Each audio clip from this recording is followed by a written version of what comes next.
পাকিস্তান এবং ভারত দুই দেশেই একটু রিজার্ভেশন লক্ষ্য করা যাচ্ছে। আপনারা জানেন সার্ক কি অবস্থায় আছে এখন। একদম শুরুর একটুখানি বলি, আসলে সার্ক SARC'রও আগে কিন্তু ছিল SAF, সাফ দিয়ে শুরু। এবং পররাষ্ট্র মন্ত্রণালয়ে আমার চাকরিতে যোগ দেওয়ার পর ট্রেনিং সমাপ্ত করে যখন আসলাম, তখন আমার প্রথম ডেস্কে অ্যাসাইনমেন্ট ছিল সাফ ডেস্ক, SAF ডেস্কে। তো সেই হিসাবে আমার অ্যাটাচমেন্ট একেবারেই প্রাচীন সময় থেকে।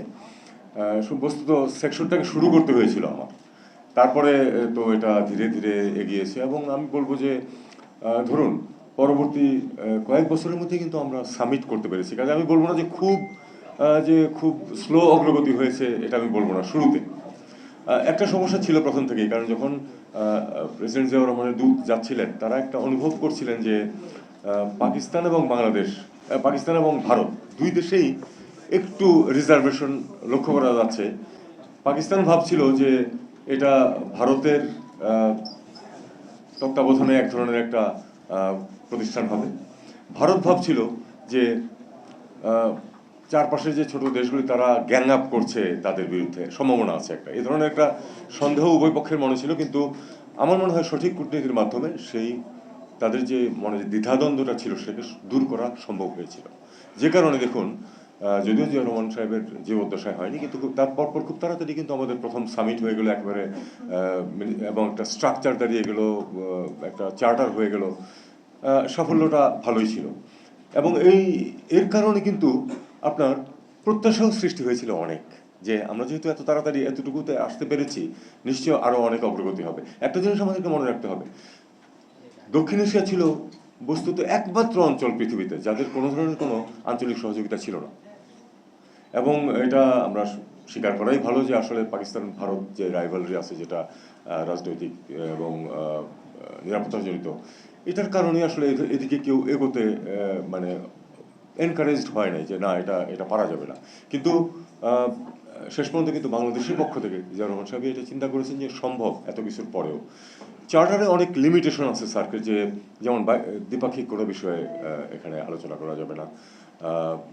তো এটা একটা বড় লিমিটেশন। তবে আরেকটা বিষয় আছে যে পৃথিবীর বেশিরভাগ অঞ্চলেই কিন্তু দ্বিপাক্ষিক বিষয় আলোচনা করে না। যখন কোনো ক্রাইসিস সৃষ্টি হয় তখন তারা সেটা সমাধানের চেষ্টা করে। তো এটাই হলো স্বাভাবিকভাবে চরিত্র। আর যে কোনো নতুন দেশের অন্তর্ভুক্তি সব গ্রুপিংয়ে কিন্তু সবার সম্মতি লাগে, এমনকি ইউরোপ, সেখানেও কিন্তু সম্মতি ছাড়া যেতে পারে না। আমরা জানি যে ন্যাটোতে অন্তর্ভুক্তি দিয়ে কিছুদিন আগে যেটা ঝামেলা হলো তুর্কি আপত্তির কারণে। কাজে এগুলি খুব অস্বাভাবিক কিছু না। তার মধ্যেও অগ্রগতি সম্ভব, অগ্রগতি সম্ভব। প্রতি বছর সামিট হওয়ার কথা ছিল, প্রতি বছর হয়নি। আপনারা জানেন, স্ট্যাটিস্টিক্স অলরেডি আসছে আপনাদের কাছে। তারপরেও কিন্তু একটা মোটামুটি ধরুন, ঠিক আছে এই বছর না হলো আগামী বছর হয়ে যাচ্ছে। আমরা সমস্যায় পড়ছি গত 10 বছর যাবৎ যে কোনো সামিট হচ্ছে না। সামিট হচ্ছে না কেন, সেই আলোচনায় আমি যেতে প্রয়োজন মনে করি না, আপনারা সবাই জানেন সেটা। সামিটে সব সমস্যার সমাধান হয়ে যায়, আঞ্চলিক সমস্যা, তা কিন্তু নয়। কিন্তু একটা বিরাট সুবিধা আছে এই যে শীর্ষ বৈঠকে যেটা হয়, সব রাষ্ট্র বা সরকার প্রধান একসাথে হন এবং সাইড লাইনে প্রচুর মিটিং হয়। আমি ব্যক্তিগতভাবে মনে করি সার্কের ক্ষেত্রে অন্তত এই সার্কের নিজস্ব যেই বিষয়গুলো, সেগুলোর বাইরে একটা বিরাট সুবিধা ছিল কিন্তু এই পারস্পরিক মেলামেশা। বিশেষ করে সব দেশের তো সম্পর্ক অতটা ভালো না, কাজেই দ্বিপাক্ষিক ভিত্তিতে হয়তো সেখানে আদান প্রদান হচ্ছে না।